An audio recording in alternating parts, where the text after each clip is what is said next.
I'm gonna get us started. Welcome, everyone. Thank you so much for joining us today. I am going to do just a quick run through of our agenda because we had some changes happen, and then I'm going to hand it over to Serena. So here we are with greetings, chat box, introductions, housekeeping. I'm going to hand it over to Serena Stoudemire Wesley, our Deputy Director and Chief of Programs. Then we'll have good news and then a presentation from Valeria and Dorian around the Oregon Tribal Early Learning Alliance. Remy Watts will do a quick Raise Up Oregon check-in, and then Carla is going to do a Raise Up Oregon fiscal reporting. So I'm going to hand it directly over to Serena because I know that you have another meeting to go to, Serena. So thanks for being here. Thanks, Hillary, and everyone. Thanks for having me and having me on the agenda. It's so good to see some of your faces on this rainy, cold day. Again, I'm Serena Stoudemire Wesley, and I'm the Deputy Director and Chief of Programs for Early Learning, soon to be Department of Early Learning and Care. I just come to give you a couple of new updates. Several months ago, Alyssa and I went around and was meeting with hub directors, getting information from them, and we will be circling back around to you very soon. There's a lot going on, but I wanted to give you an update. I heard you, I listened, and so I have moved coordinated enrollment that will fall directly under my umbrella and report directly to me. And so, and in the interim, I have Cassandra Fetter rolling in as the, on a rotation as the coordinated enrollment manager, and her and Mel will be reaching out to you. There's a letter of introduction going out soon. And then we're building a work plan. And then in May, we plan to travel the state to meet you all, to listen a little bit more and see what you need, and make sure that your voices are added to that work plan. We've also just finished hiring for our Director of DEI Strategy Director, and that's going to be Juliet Valdez. She's coming over from DASH. She was recently the Affirmative Action Manager, so she's coming over as our Director of Equity and Strategy. We also hired Kofi Desu to fill out the DEI area, so they'll be doing training. They'll be working closely with everyone, and if there's any additional needs, we'll be happy to make sure we meet those needs. Making all of these changes so that we can continue to build on our relationship, answer questions quickly, get back to you more quickly, and any other needs you may have, making sure that we're coordinating efforts across our state, making sure if there's something you need, we can be there more quickly. Does anyone have any questions? I know I just said that really quickly, so I'm a fast talker. And I know you all have questions, because when I went around meeting with you, I see Brenda smiling. I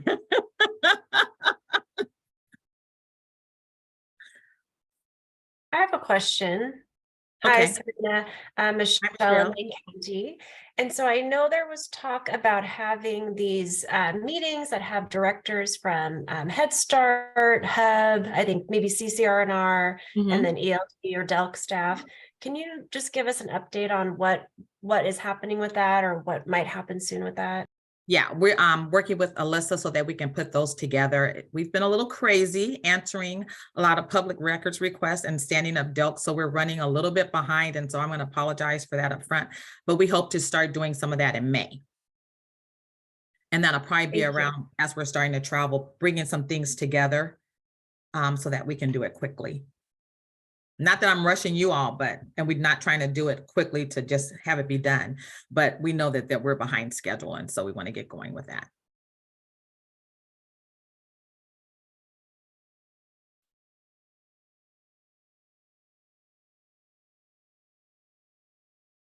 No other questions? I feel like I should call out some names.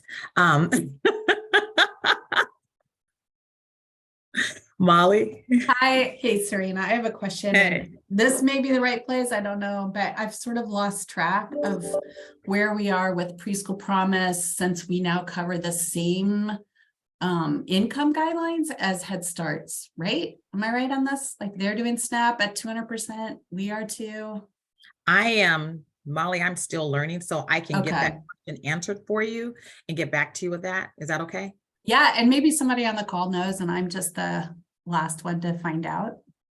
I'd welcome that too. Okay. It's just, we're just running up against that in our county. But Do we have anyone here on the call that can answer that? I can On answer our it. team? oh Okay, yay, Donna, thanks, go for Donna. it. The feds were recognizing that as the families, federal Head Start, I should say, that as families are working and bringing home higher paychecks, and as more families are working, and as the minimum wage has been raising so high, that families are not qualifying for Head Start any longer. It's becoming a smaller pool of families, still needy families, but they just aren't qualifying. So changing the federal poverty guidelines is very difficult because Head Start's not the only one that uses it. So it Mhm. becomes a very complicated issue. So they don't tackle it very easily.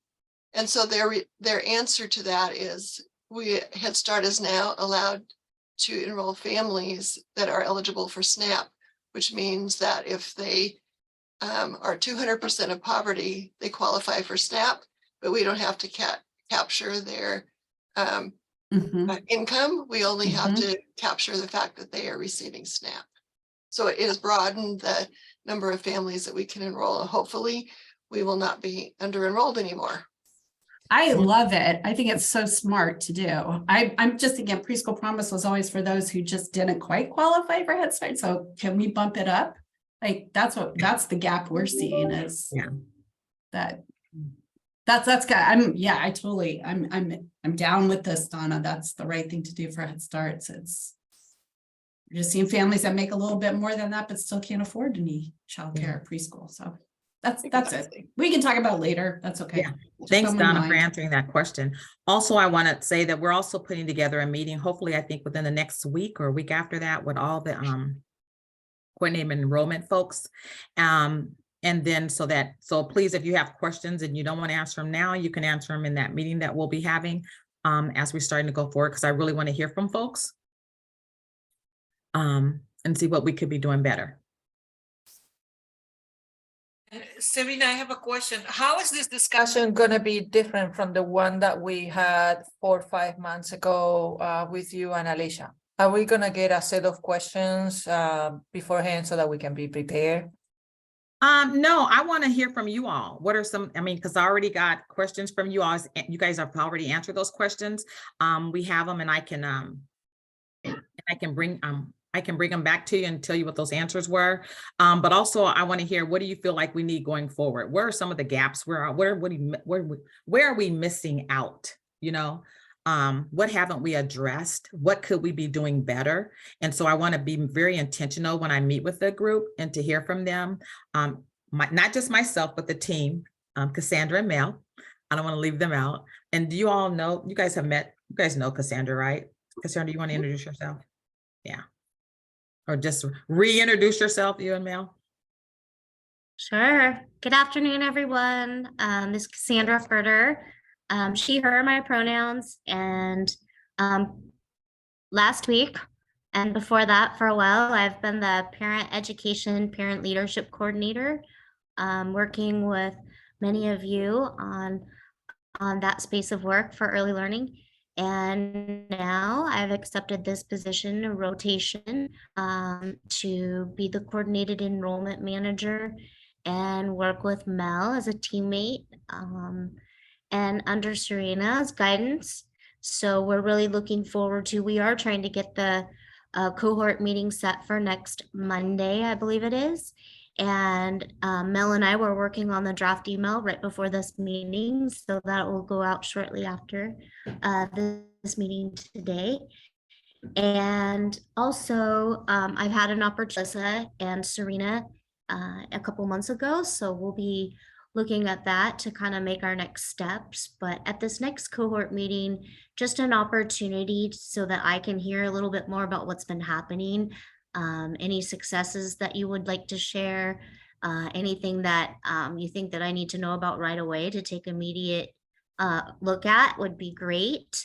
And like Serena said, just really lean into what it is and how it should look to help you from our end so that coordinated enrollment can be in the space that we all would like it to see and be.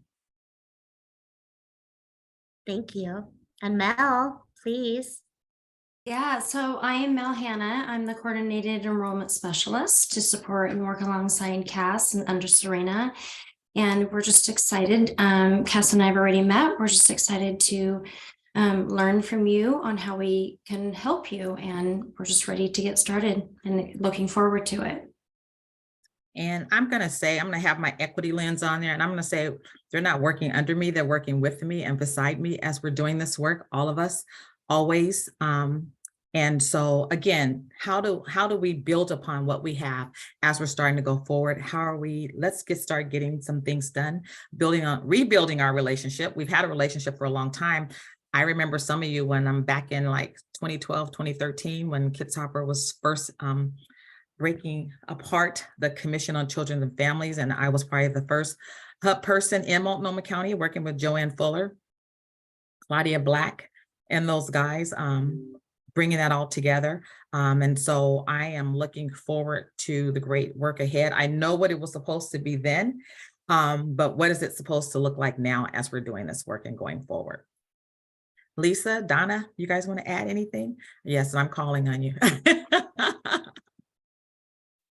I'll just say, Cass, welcome to your new position. I think this is really exciting. I missed all of the very first. I apologize for being late. Missed all the very first, but I'd heard rumor about this. So I'm super excited for you and for all the work. And Mel, it's great to meet you as well. Look forward to working with you in this role. And to say from a hub perspective, coordinated enrollment is super important to us. And I think, we are always wanting to look at how this can be an even better service to those that we serve in our communities and be just a real shiny star for the early learning system. And I don't have anything to add.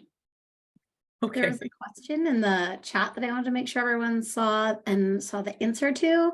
The question was, when is the meeting that Serena is referring to? And we're going to be using the coordinated enrollment cohorts that are regularly scheduled already in April. It's just extending the invite to everyone who's normally there and to all the directors as well. So it's not an additional meeting for your coordinated enrollment staff. It's already planned on their calendar. And if there are questions, I didn't want to mispronounce your name that asked me if I was going to put the questions together, but Begona, is that it? Begonia. Okay, all righty. If you want a list of questions, we can put together a list of questions, or if there's certain questions that you want us to have prior to, you're more than welcome to send them to me. Yeah.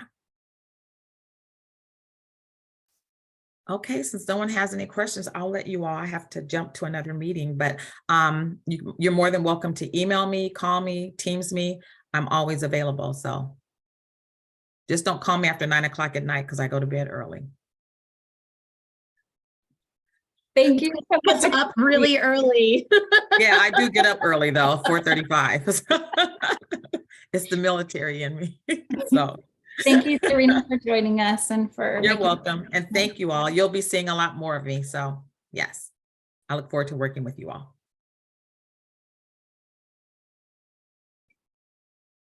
Okay, up next, who has some good news to share?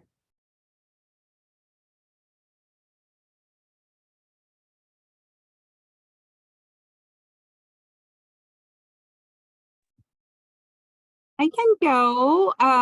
So we are one of the early adopters for Family Connects, which has had a whole backstory behind that. I'm intentionally not looking at other hub directors who are involved in that.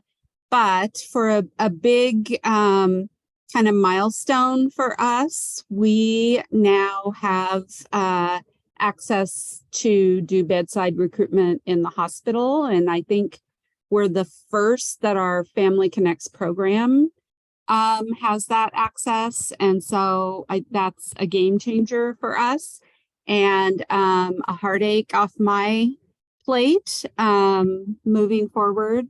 That doesn't mean everything will be easy, but it is a major milestone. So excited to see where that takes us. That is wonderful news. Thank you so much for sharing that, Brenda.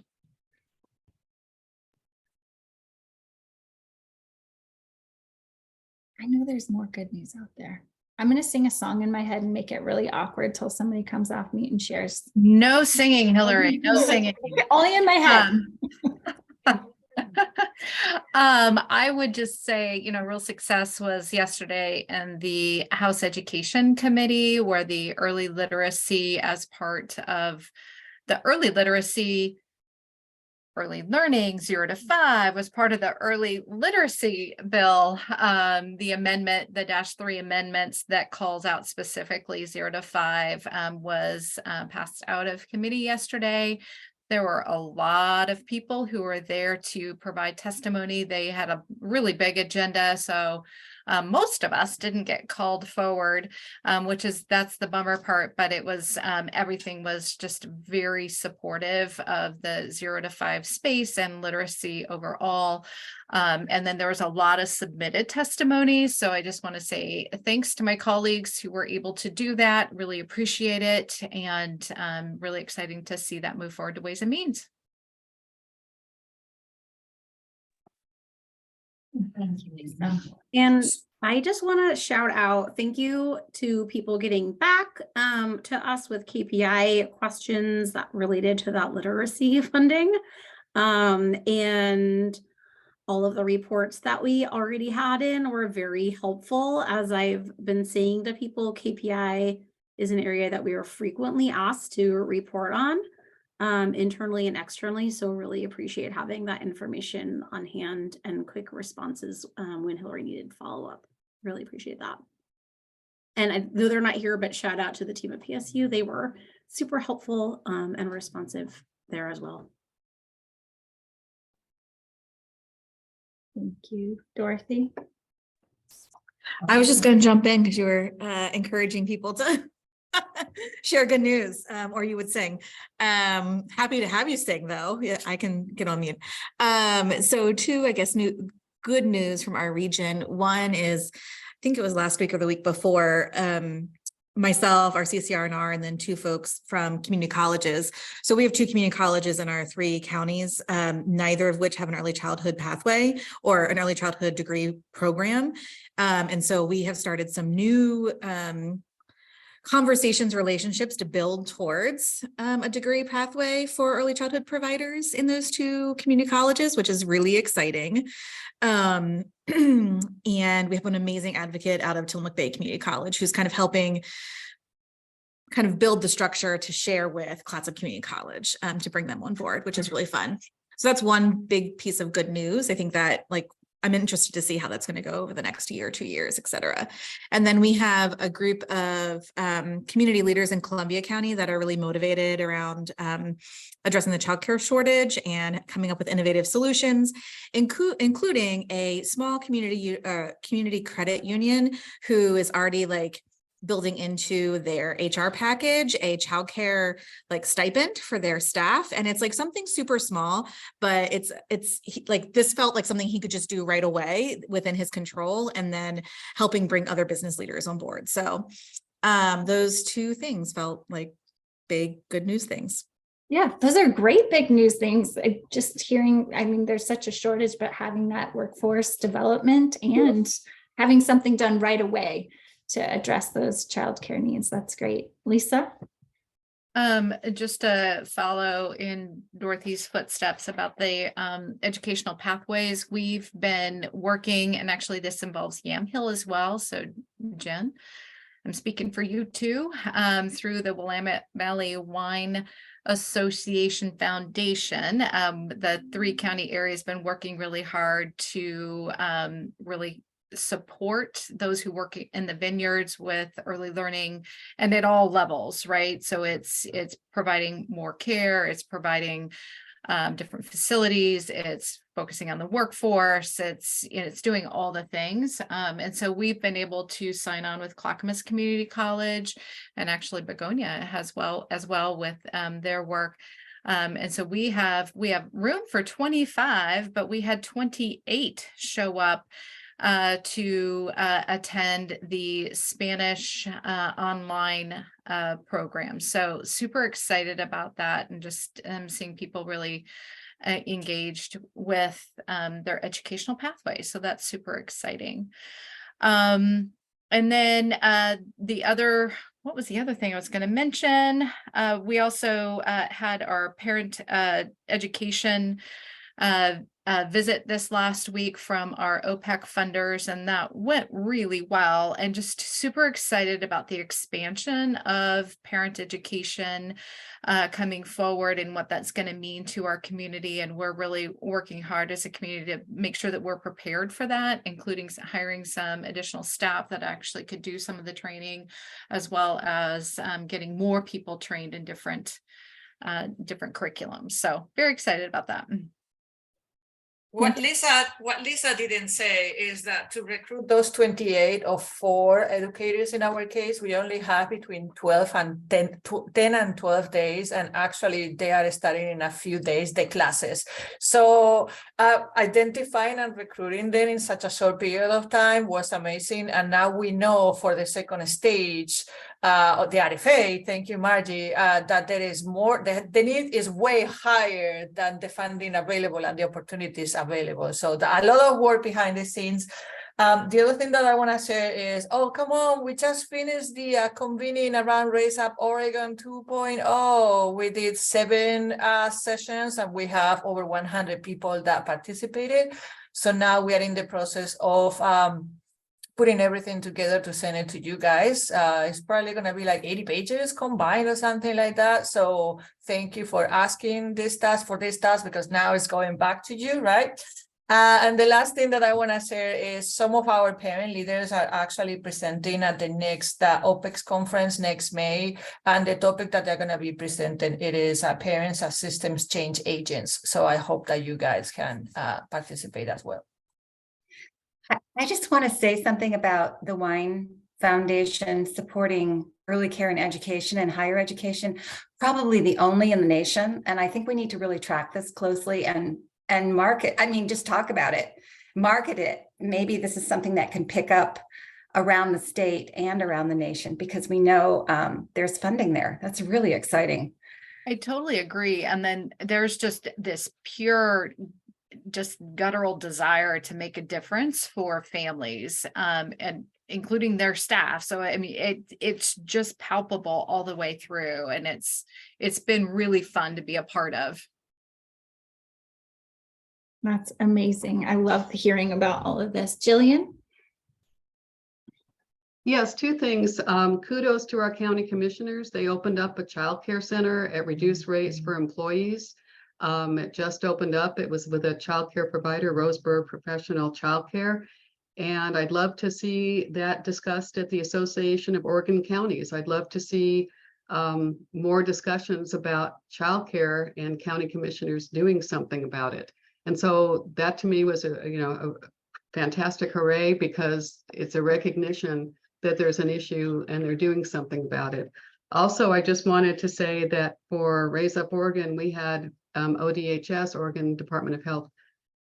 Anyway, my brain's, yeah, whatever, but Oregon Department of Health Human Services. I have too many acronyms in my head, but we had parents in Klamath and we had parents in Douglas at the same time. We had the district managers of both places, and then we had employees in Klamath and for Klamath and Lake, and employees at Douglas. We had communal meetings. We had phenomenal show up. We had some phenomenal input. We I meet regularly on monthly with the 2 district managers, and I just see things growing just from that conversation and all the input we got. We had parents who had 5 kids, 6 kids, 9 kids. And so some of them, I think, were parents who were fosters or some who have adopted. It was just a phenomenal conversation. And when they said how many kids they had, it was like, wow. And they were all very invested and we had a great showing. So I just wanted to say thank you. I thought it was a great opportunity for relationship building too. Great. Thanks, Jillian. Jen? On the topic of commissioners, I hesitated to bring this forward because it's not a done deal yet. But our commissioners did allocate $2.2 million for childcare expansion.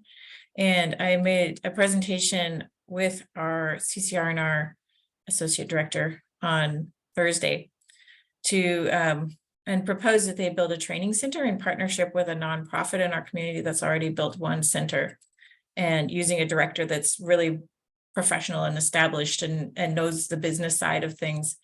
And they really like the proposal. So they haven't signed anything yet. There's a lot of negotiating to be done, but this would provide us with cohorts of 10 apprentices every year for 3 years, and then we'd have to find some more funding, and would serve 80 to 100 children. So we're really excited. Well, keeping all fingers and a couple toes crossed. That's amazing. Even just the possibility of that. Yeah. I'm just going to say that I'm also going to threaten to sing every meeting now, because that's the most good news that we have ever had in a meeting. So that's coming. I'm going to go ahead and now thank you all so much for sharing all of that good news. That's just really incredible to see the creativity that's happening all around Oregon. I love hearing about that. Next, I'm going to hand it directly over to Valeria, and I'm going to let you introduce yourself to Valeria. Thank you, Hillary. And if you're gonna run slides, that'd be great. So please pull those up. First of all, good afternoon. My name is Valeria Atanasio, and I am the Tribal Affairs Director for the Early Learning Division. Excuse me. I want to preface that I'm getting over a little cold as a mom of 2 early learners. Of course, I get all the germs coming back to my house from childcare and school settings.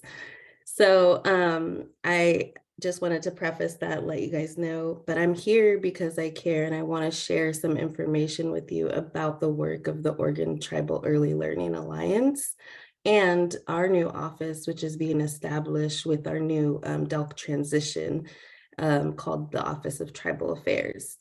So really excited to be here and just share this time with you, and want you to know that we're always available for questions and willing to, sit down, be thought partners, jump on in any collaborative efforts happening at the regional level.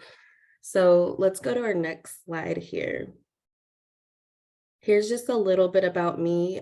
You all will get these slides after the meeting. I believe they'll be sent out with the other materials from today. But this is just a little bit about me. Some of you may know me when I worked for Marion and Polk Early Learning Hubs. I see Lisa, and I worked with many of you on Preschool Promise, right? So that was a really special time in my life. So I come with some of that direct knowledge of being, in the spaces that you're all coming from, and you guys working directly in community to build on child, early care and education. So really appreciate the work that's going on, and hearing some of those wins and celebrations and ways that you are integrating advocacy and voice with direct commissioners and people leadership in your areas to make changes, right? We need change. And so from my point of view, like, I came into this work from a hub, from working directly in preschools, and really just focused in on my direct personal connection to tribes in Oregon. So I'm a Grand Ronde tribal member, and this is my family. We're visiting our museum at Chachalu, and we were just visiting a art exhibit that was called The Art and Life of Frank Cowing, or I think it's Cowing. And this person is someone in our community who he was a tribal member and an artist. His life was really interesting because he was pulled away from his community at a very young age, adopted out, and unfortunately didn't have really a connection to who he was as an Indigenous person or his identity to Oregon. So throughout his life, he struggled with identity and just recognizing who he was and what kind of person he wanted to be. And so this is really a connection of his whole artwork, and at times was a little sad and also really inspiring to actually walk through the exhibit with my little ones and talk to them about the importance of art and how he was expressing who he was becoming and who he was learning about himself as an Indigenous person. So I just wanted to share that with you all as a backstory and let you know that that's a little bit about me. And so I'll go to the next page, and our staff, one of our first staff of the Office of Tribal Affairs, is here with us today, and I'll let her introduce herself. Hello, everyone. I'm happy to be here. Dorianne Hauser. This slide is a little outdated. I made it when I had been here a week. Now I think it's almost officially 2 months. Still sort of feels like a week. I'm very excited to be here and working with Valeria. She's amazing. Like I said, still learning all these acronyms, everything that's going on. But thank you for having me. Thanks, Dori. Next page, thanks.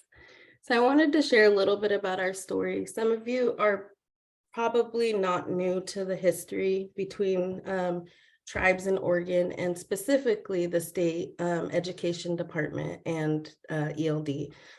So I want to talk really about 2019 to formative, because this is, as some of you may know, we've had a lot of informal ways of engaging with Oregon tribes and doing work in collaboration with them. And we've had a lot of formal ways through legislation, such as the Legislative Commission on Indian Services and the identified clusters that happen around Oregon in different government I guess you could call them areas. So for example, we have the education government to government cluster that we have been meeting directly with leaders that are appointed by tribal governments in that space to talk specifically about education and what are the current needs and the current resources or strengths of the work going on between a collaboration between state and tribes. So back in the time that hubs were formed, we know that the ELD did come to tribes within that education cluster and asked them if they would like a tribal specific hub. However, there was just not enough time, and the ask wasn't really approached through a consultation lens. And I'm going to talk a little bit about that next, but what that made happen is that the tribes had to decline the offer of saying, yeah, we can't come together as 9 tribes right now and say yes to this, and we're not sure what that means. So the hubs were formed, and you all are part of that journey as well. And you know that you have engaged with the tribes within your regions and within your communities to varying levels. I'm not sure what that currently looks like, but I know in past, we've had tribal leaders sit on governance boards of hubs and actually directly participate in training or activities and collaborate together on things like that. And so that's been really wonderful. And we're trying to also establish at the same time some state to state, so looking at like ELD Oregon State to directly collaborate with tribes on funding and the programs and services and the clusters that we oversee, really from that lens of consultation. So that means really starting with creating a table and a policy process that includes tribes at the front end to ensure that they are part of the decision making and growth of our programs and services and clusters. In 2020, I started in a tribal affairs manager position. It was temporarily funded by a federal grant known as the Preschool Development Grant. And one of my first tasks was to look at passing House Bill 2055, which was a bill that establishes a tribal advisory committee to create Oregon's first tribal specific early learning hub. Simultaneously, as you all know, House Bill 3073 was also passed, which establishes DELC as a new agency. And we're kicking that off July 1.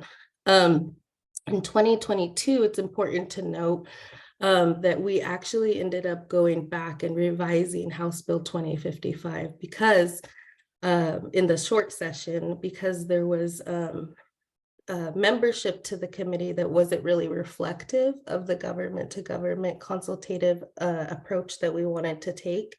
And so we made some changes through consultation meetings with Oregon's tribes and had, agreed on language and a path forward. So those amendments currently exist within the bill, and as it currently stands, that's what we're operating as a committee.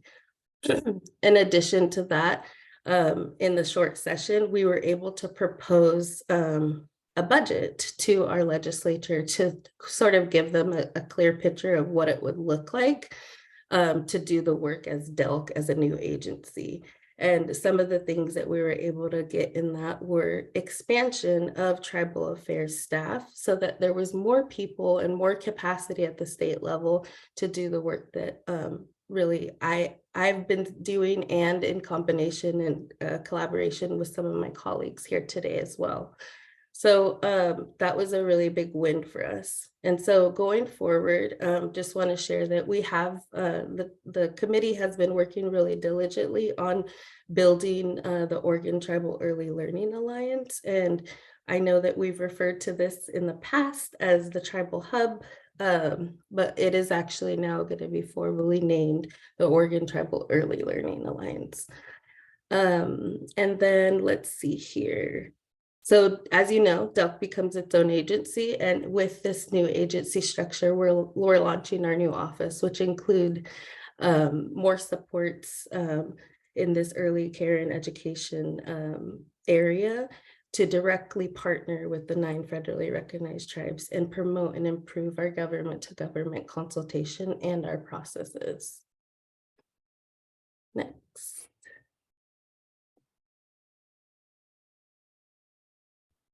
Okay, so why DELC?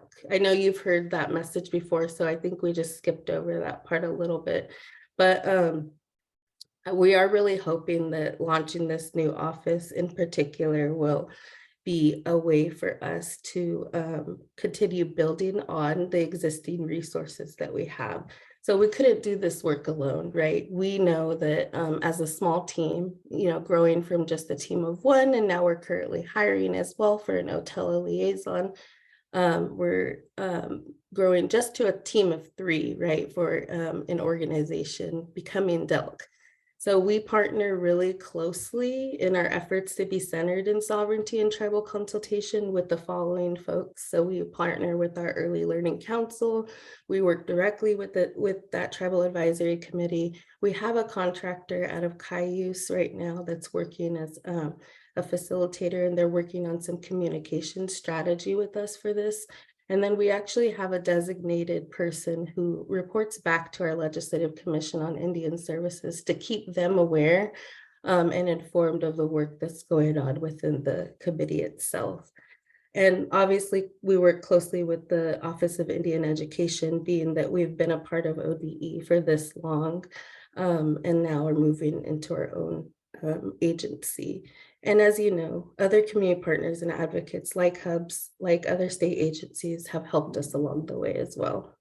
I want to share a little bit about how we work together currently. As the Tribal Affairs Director, and with this new change to DELC, we really work as a team sharing ideas, sharing strategies, and finding solutions through policy and practice as we're moving forward. So right now, the intention is for us to continue working this closely in sort of this diagram right here in like more of a relational way, so that the things that happen within tribal affairs actually impact every part and facet of the business that we do within the agency, that it doesn't just live within one office, but it's embedded in the practices and the values of us as a new agency. Let's go next, thank you. So with this new office, we're hoping to really create a new way for policy and approaches to occur between tribes and the state. This office will help build a policy framework and an approach that is rooted in that tribal consultation and sovereignty, which means that we are really looking not to change one policy or one rule within our systems, but to actually fundamentally shift the way that we engage with tribes on the front end.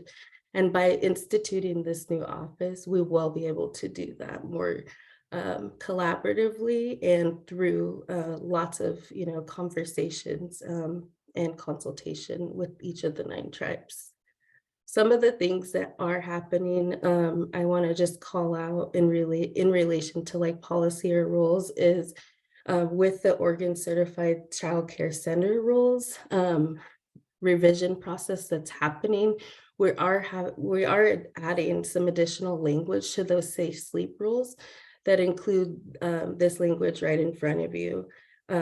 It's to support traditional Indigenous practices. Cradle boards and other traditional Indigenous sleep equipment may be used as sleep surface for infants. Caregivers must be careful not to overbundle or overheat an infant while using the equipment.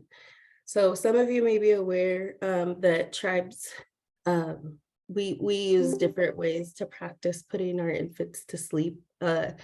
And that includes some of our traditional ways of knowing and being. So in order to really align ourselves on a, I would say like a cultural, in order to provide like a cultural support in rule, we are adopting this language so that it aligns better with the way that our tribes are currently, practicing safe sleep within their center care spaces. And some of you may know this, but tribes have been really advocating for this for, forever, I would say, but most recently, I think about 7 years, there was a lot of conversation actually happening within the legislature around cradle boards.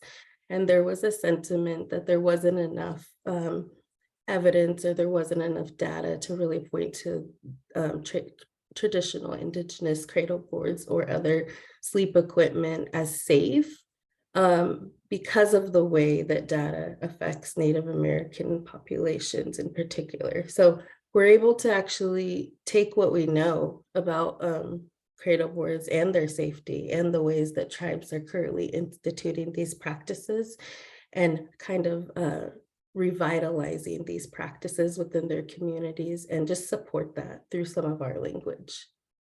And then I want to talk a little bit about Raise Up Oregon, which I know there's some overlap here because we have Remy and Sue on the call, but I just will mention it really quickly. So let's go to the next slide. Actually, let's go like 2 more slides, sorry. Thank you. So another one of my first tasks when I first came on to the division was to look through Raise Up Oregon and to identify the ways that it really conveyed either tribal collaboration or partnership. And I had read this plan many times before, being that I came from an early learning hub. But I did the task and I read it with the lens of looking for, how does this relate to tribes? I know that there's been lots of collaboration with tribes, like I said, informal and formal, but the plan didn't necessarily speak directly to tribes in the context of government to government or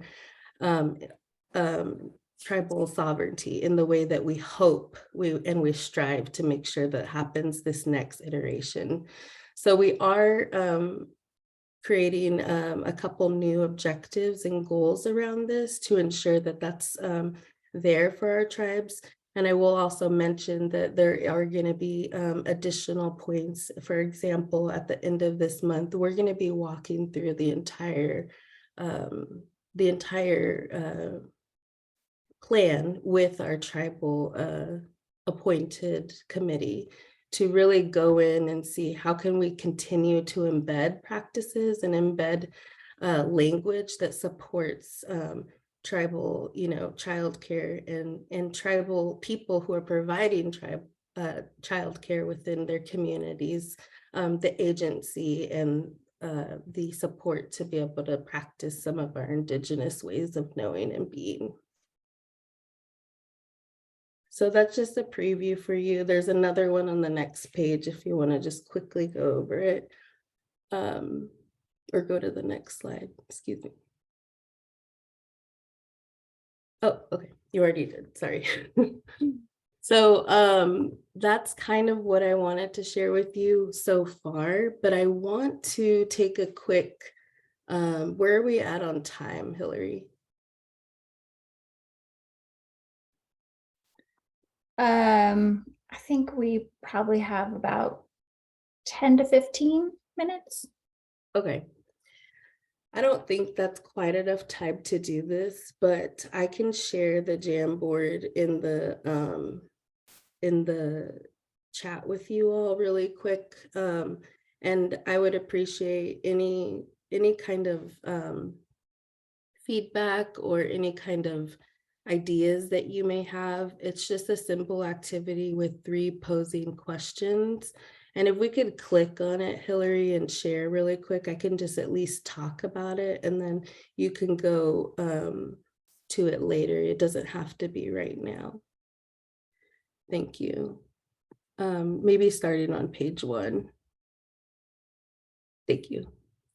So I just want to share, because I heard a little bit about some of the projects going on and exciting, especially around like the higher ed consortia and really finding ways to, bring people together who do this work and do it well and keep building on their skills and professional development to be more inclusive and culturally sensitive or culturally inclusive of different groups. So I want to share these quotes with you all because these are actually from a project going on through Portland State University. There's an Indigenous First Steps 12 credit certificate program that's currently in its first cohort phase. So 21 students are being fully funded and allowed stipends. All of these students are considered either they identify as Indigenous or they are practicing early childhood and care within a setting that's like a tribal child care, for example. And these quotes were garnered from many, many discussions and continued work that's happening in terms of understanding what is important for our Native people here in Oregon, both inclusive of like the Oregon tribal people, but also like people who are just living here in Oregon and may come from another tribe across the United States.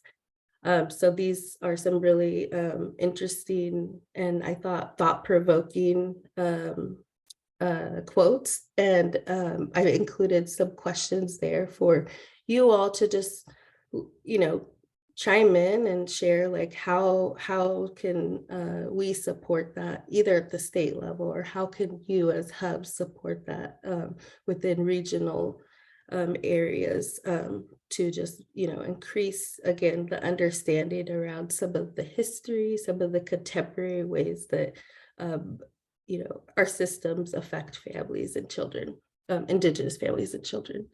So feel free, I'm going to pop this into the chat really quick for you all so that you have it. You feel free to, participate when you get the chance, or you could do it as I'm talking, up to you.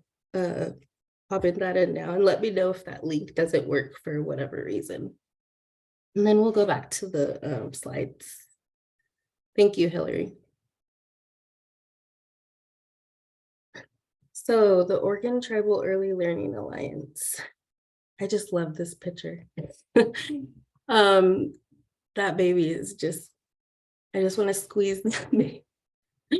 Anyway, in a good way.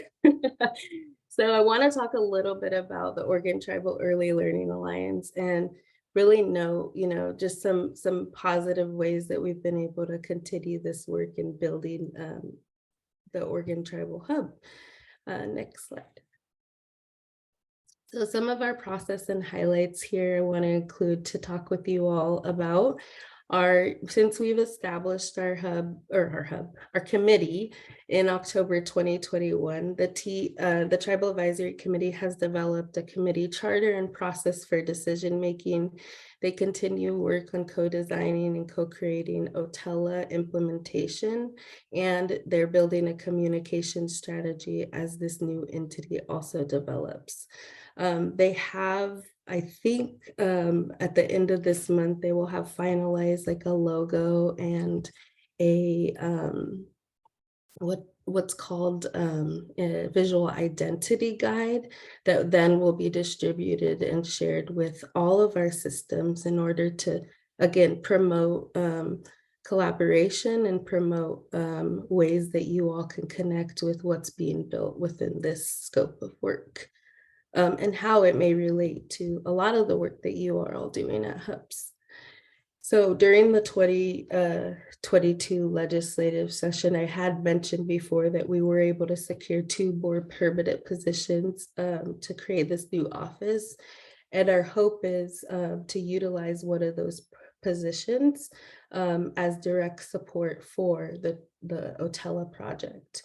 What they've also done is they've created a mission statement. They've decided on some general configuration and purpose of the OTELA work.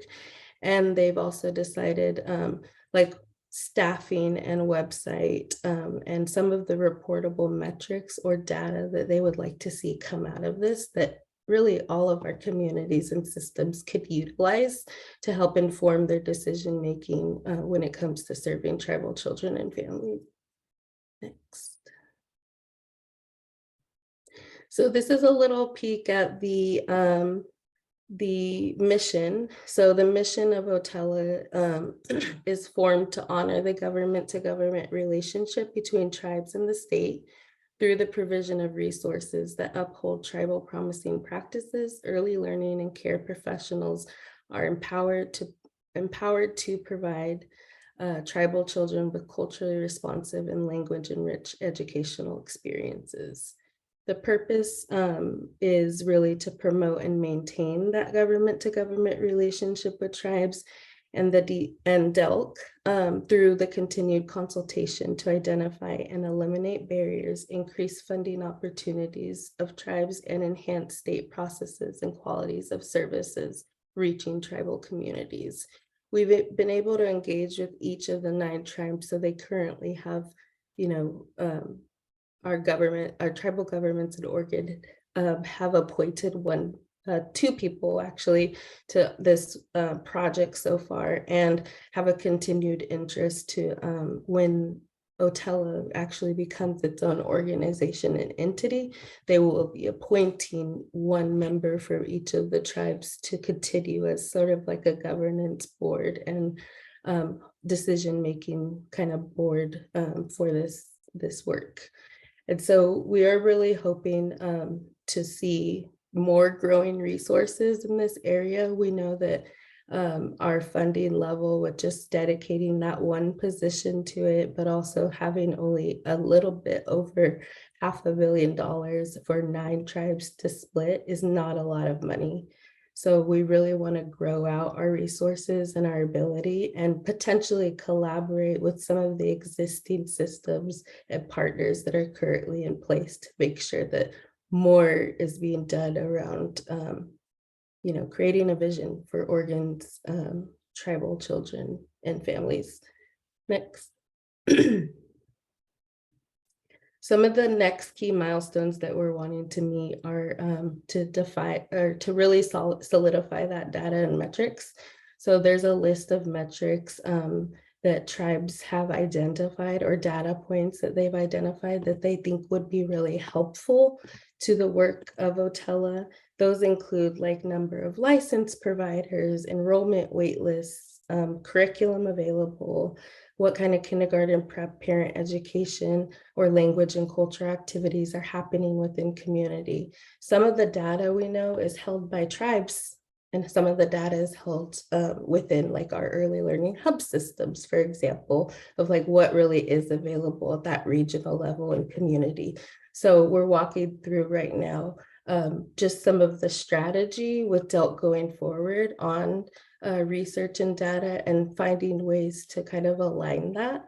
And then we'll be, you know, passing this around as well to our other system partners to ensure that it's accurate and that there is reflection in really all of our systems who are maybe holding some data related to what this Otella project will be overseeing.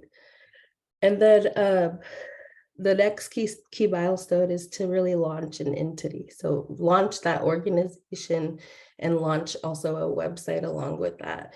We just secured, or we're going to, I shouldn't say secured. We're in the process of negotiation for a website design specifically for Otella. And on that website, there will be a number of amazing things that really all of our early learning system could access, including like an archive of developed resources and materials and things related to culturally responsive pedagogy. Next. And then this is a little bit about the organization overview. So the hope is, again, that Otella will track and respond to problems of practice within early care and education systems, help solve those solutions through consultation with the tribes directly. Otella will increase access to funding and elevate priorities of tribal nations. So really shifting from only engaging with tribes when there are funding opportunities and say we've already mapped out what this funding opportunity is for and what it can be used for, but really to deliberately creating new funding opportunities that really come from the priorities that tribes are self-identifying. And then Otella will help collect data on established metrics and create reports annually for community-wide to use. One of the other really cool things that I want to mention, and I see a really big overlap and potential for collaboration, is the last one, which is to establish and maintain meaningful tribal networking opportunities.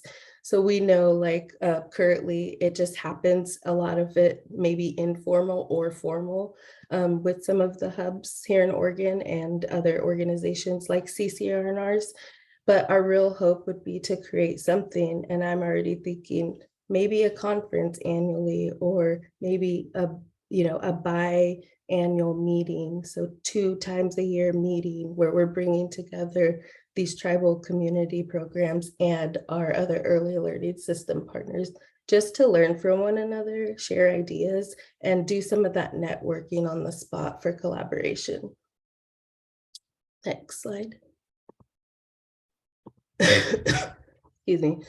And I just want to share a little bit about the responsibilities of this Otella liaison that we're currently in the process of hiring.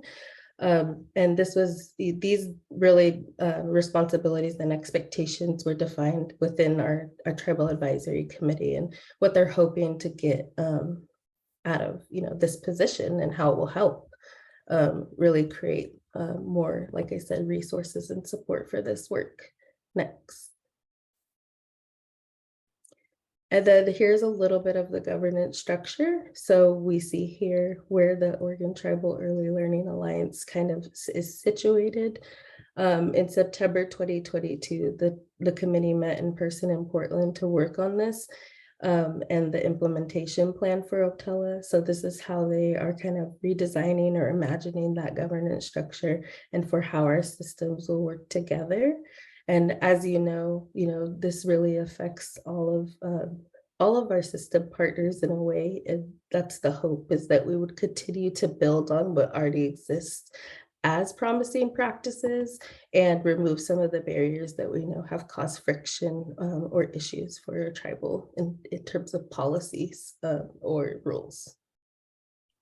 And next, I didn't leave any time for questions, but I'm happy to actually, if there is any time, to really take any questions or take anything, Hillary, from this group.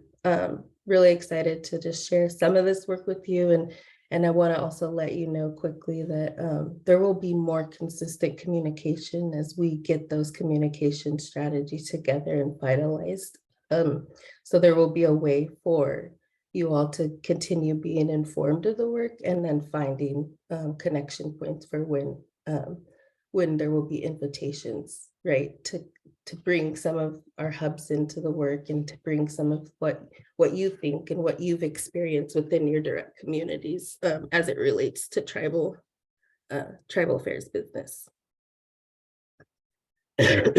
We have just a couple minutes if anyone has any brief questions. Happy to take any questions.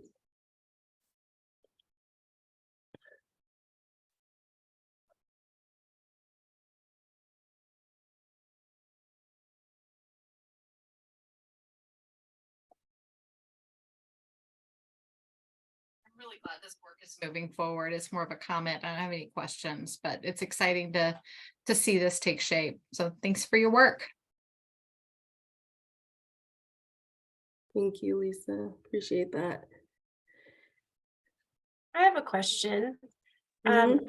I know, Valeria, you had said that we could reach out to you if we have questions, but I'm wondering, are there things, I've been in my role as a hub director for about a year, but I'm wondering, are there things that hub directors have reached out to you about? I'm just curious, like examples of ways in which maybe you have worked with another hub or with a hub. Yeah, thank you for asking that. I have had hubs reach out to me directly. It depends. So for example, I'll just use a most recent example. There has been a community action team in one of our Oregon communities that has been thinking about essentially starting a new program, and that program may be in direct kind of competition with one of the Oregon tribes, for example. So they had reached out to me to ask, like, what would could I give some consultation or advisory on that particular situation, and what would be an approach going forward.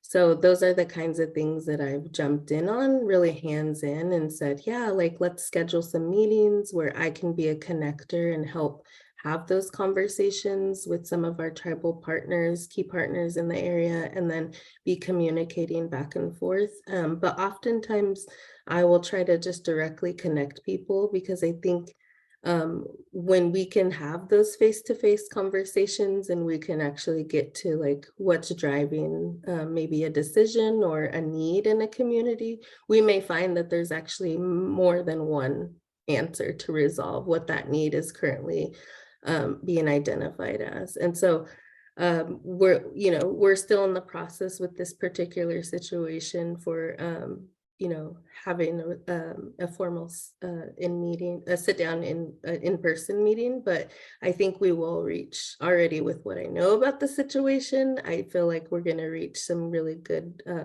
potential collaboration for making sure that both programs feel supported and that they can go forward with their existing plans and potentially share and collaborate on some parts of that program, the programming that's offered in the area. Let me see. I don't know. Valeria, I have a question. This is Molly in Multnomah. Are you working with, are you working with like we have a large urban Native American population that's not always affiliated with an Oregon tribe, but have relocated here for a variety of reasons. We just partner a lot with NAIA, but are there other options you're thinking about for people in our situation? Yeah, for other natives living in Oregon.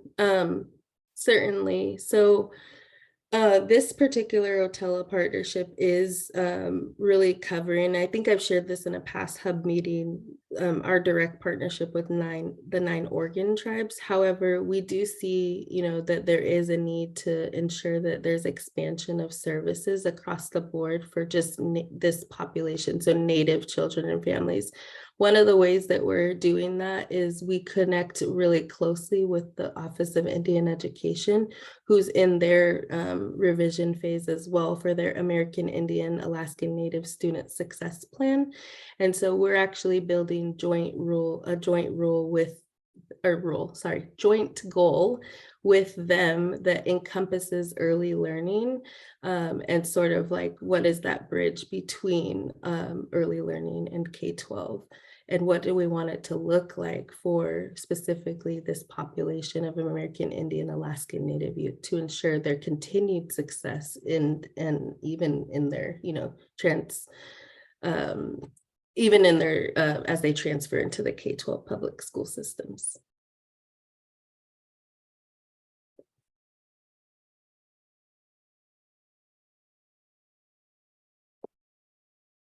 Thank you, Valeria, so much for coming and presenting. And I will, when I send out the recording later on today, I will also send out the slides, and that also has Valeria and Dorian's contact information at the end. Yeah, and I'll just pop mine here too, the email and phone number. Please reach out anytime. And really just thank you for inviting us to this space. And we really look forward to continue to give more consistent updates around this work and finding ways to pull in our other early learning system partners as we move forward. Thank you, Valeria. All right, Remy, you're up. Hello, I'm back. Hello, Hub leaders. Thanks for having me, Hillary. Everyone else here, I think you all know me by now, Remy Watts, the Early Learning Council Administrator, which that title does not reflect all of the stuff that I do for Raise Up Oregon, unfortunately. I feel like Raise Up Oregon is 75% of my job right now. And I was just coming here just to check in on 2 things. I wanted to quickly, first of all, give a gold star to Shira for being the first person to turn in all of the engagement notes. I was like, whoa. And Brenda, thank you so much for sending your notes in today. We're starting to get some notes from our engagement sessions, and they sound like they're going really well. I was listening to your updates and taking a little bit of notes on what you were saying. It sounds like everyone is kind of getting to the point where they're wrapping up most of their sessions. Maybe I know a few of you have let me know that there are some sessions that you had to set up post the April 14th deadline, which is totally fine. We really want to support you in getting like the appropriate level of engagement with the communities, because that's more important. But just 2 things I wanted to check in with everyone on. Number 1, just wanted to ask if anyone had any plans to submit engagement notes before the April 14th deadline. I'm just going to assume that I'm going to get a wave of notes coming in on April 14th, which is great. I'm going to, I have completely wiped my social schedule for the following week. So if you can get those in as they're getting completed, I would personally really appreciate it. And if you have any sort of other date that you need to turn those in, whether it's earlier or later, let me know in the chat. You can just like DM me or email me, or you can even come off on mute and we can talk about it if anyone's having any difficulties. You have 7 more planned? You've already done 6, Lisa? Okay. That was only supposed to go to you. Sorry, Remy. Yeah. Wow. Okay. Lisa Harnish setting the bar at 13 sessions. That's a lot. That's amazing. See you later, Lisa. Thank you so much for that information. Yeah, I'm just going to assume that everyone's getting them in by April 14th, unless you let me know. Let me know if you need to get them in earlier or later. Yeah, truly rock star.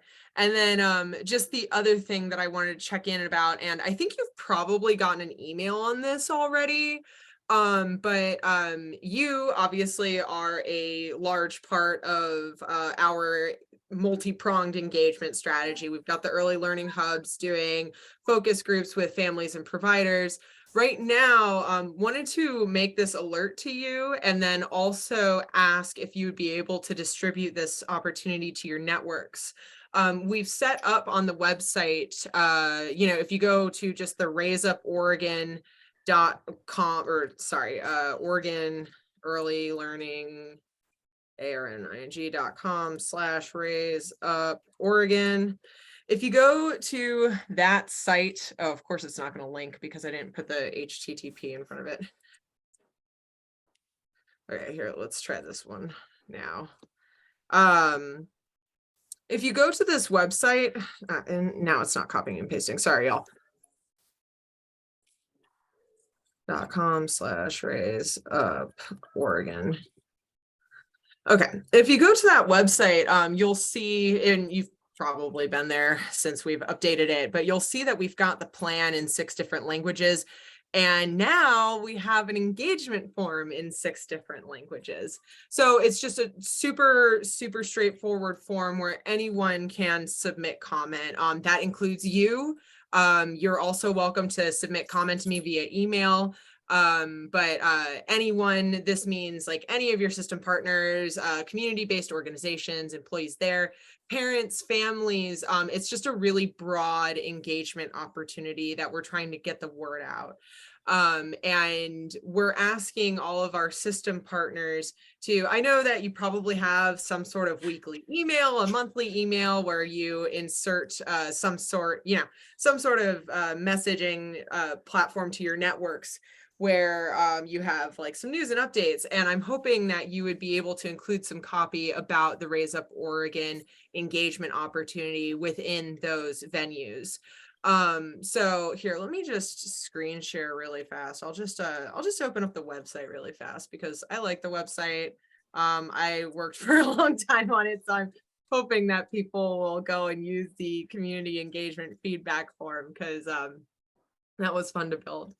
But if you just go to the website, if you don't want to read the plan, actually, if you want to put on, the equivalent of an audiobook or a podcast, our early learning council members made a really great series of videos that are explaining the plan. So you don't have to go through and read them. We've got like Khalid Thorne-Ladd and George Mendoza and Katie Brooks. And then of course, Sue Miller, the chair of the Early Learning Council, who went and read different areas of the plan and explained it for us. So made some really great straightforward videos. And then we've also got the feedback forms where you can go, all the different languages. But here are, share this opportunity with your community. We've got some communications toolkits that we made. So in 6 different languages, including English. So whichever language fits your community the best, we have those. And in there, it's kind of cool. We've got like some social media posts that you might want to try putting on your social media, some different flyers, download image. Let's see, we've got email copy that you can just copy and paste. And then we've also got some PowerPoint slides. I'm not sure if I've shown y'all my PowerPoint slides that I've been going around with, but this is what they look like. I don't think I need to show y'all the slides because you know what's up by now. But yeah, so that's basically it. Just wanted to flag that opportunity. It's closing April 30th. So we're trying to get the word out as far and wide as possible so that we get as many comments and pieces of feedback as possible. So we've already got a ton, actually. We've already got I think 11 or 12 comments that have come in so far, which is great. But hoping that we can get this feedback form into the different corners of the state. And it's a real opportunity for our community-based organizations, our culturally responsive organizations that we partner with to give feedback on the plan outside of this early learning hub engagement project that y'all have been working on. And of course, I we're gonna get all this information to you. I think Hillary already put it in an email at some point, but we'll put it in another email because, you know, send it out again. If they see it twice, that'd be great. But yeah, that's about it. I don't know if anyone has any questions or if anyone wants to talk about how their projects are going. I know we have to leave a couple of minutes at the end of this meeting for another presenter, but we've got a couple minutes to discuss if anyone wants to talk about their projects or has any questions about anything that I just shared. And Sue Miller is here. Hi, hi you all. Thanks. I love your meetings. I always learn a ton from you guys. I love the updates, the really good news that many of you shared. That's exciting to get sort of a on the ground view of what's happening. I just wanted to add, number one, Remy is spending 75% of her time on this. So thank you, Remy, doing a great job.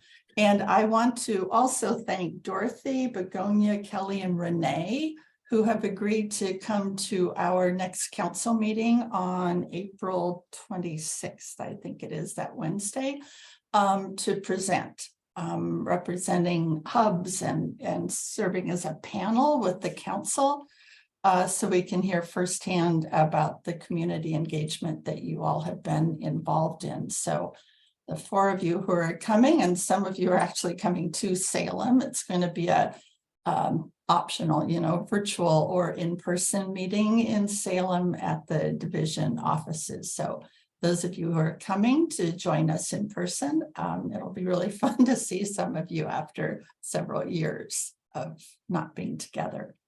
So thanks for the work you're doing. You know, I've gone to several legislative hearings, and it's always very encouraging and rewarding to have legislators refer to Raise Up Oregon. And I am in a variety of meetings with our agency partners, and they are also referring to it in their own venues outside of just the early learning division or adult. So I just want you to know that your time is being well spent and will serve us well. So thank you all. Any questions from anyone? I'm sure that everyone's sessions are going swimmingly. There are no problems whatsoever. Everything is beautiful. Nothing was hurt. Remy, we in our sharing good news at the beginning of the meeting that you were otherwise occupied during. Actually, several people shared about the reason. No, I heard. Oh, well, they're good. Did you hear it? Okay, good. Yeah, don't worry. I'm going into a meeting with Harriet right after this, and I'm going to go share the good news. So okay, good. Anyone else want to share?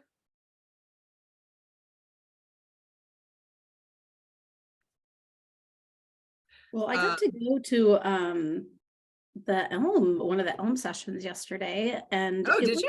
They did, and it was delightful. Cool. It was really fun to hear people's thinking and like just bouncing off of each other and really like diving in to like what would be the implications if this and this happened, and just really affirmed for me how important it is to have that community input, because you could see like you could just hear like how like the depth of like that lived professional experience was informing the ideas that were presented in front of them. It was great.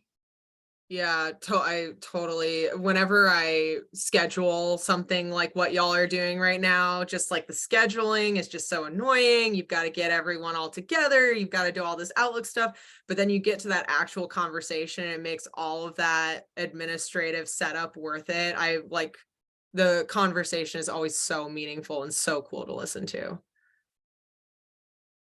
Oh, and look, you got a personal compliment. Molly Day says you were a great participant.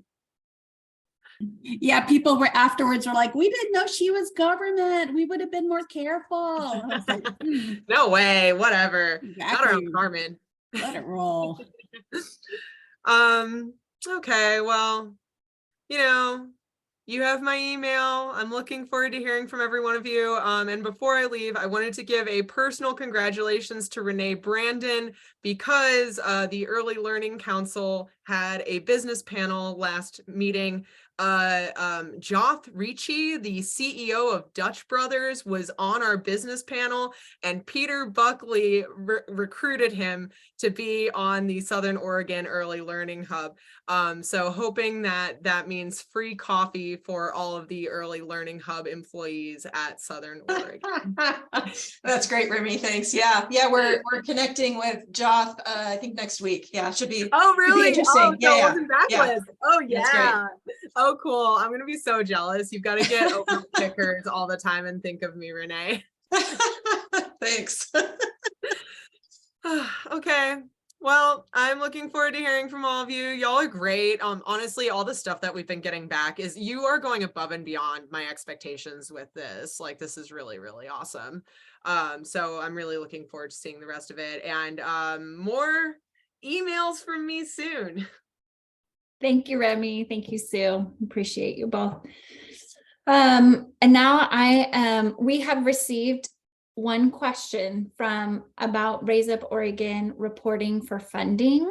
And I thought maybe that might be a question that other hub directors have. So I'm going to have Carla just talk a little bit about that. Hi, everybody. For those who might not have met me before, I'm Carla Branson. I'm a grant manager on the grants team overseeing hubs and coordinated enrollment. I just have a little bit of housekeeping regarding the Raise Up Oregon. We were looking at the quarterly report and realized that there wasn't a very clear place for you to put your fiscal reporting for Raise Up Oregon. So I wanted to give you a place where you can put that instead of sending you a brand new spreadsheet this close to the end of the biennium. So you want to go ahead and put it in the parent leadership tab, keeping in mind that the established tab ends December of 22. You can go ahead and use a column right to the right of the total section and just put where you spent the money with the categories. And it's a total of up to $10,000. You can put it there, and then on the bottom you can put any qualitative stuff you wanted to add, but just wanted to put an easy spot for you to put that. And if you have any questions, you can always let me know. Send me an email, give me a call, and I'd be more than happy to walk anyone through it or answer any questions. Carla, there's a request. Can we send that out in writing in an email with, that with like the subject line? We can make it really clear so people can find that instruction. Yeah, actually, I'm more than happy to. And I have an email I'm planning on sending out anyways for some end of biennium updates and reporting stuff. So I will make sure to put that in there as well. Great, thank you. Yes, thank you. And if you maybe want to do a screenshot too, I know I personally sometimes just need to see, like, point an arrow. This is where you put it. Yeah, absolutely. Really clear. Okay, any questions for anybody, for Carla at all? We're all feeling meeting fatigue. I get it. Thank you all so much for coming. Really appreciate everybody and all the hard work that you are all doing. Have a wonderful rest of your day today.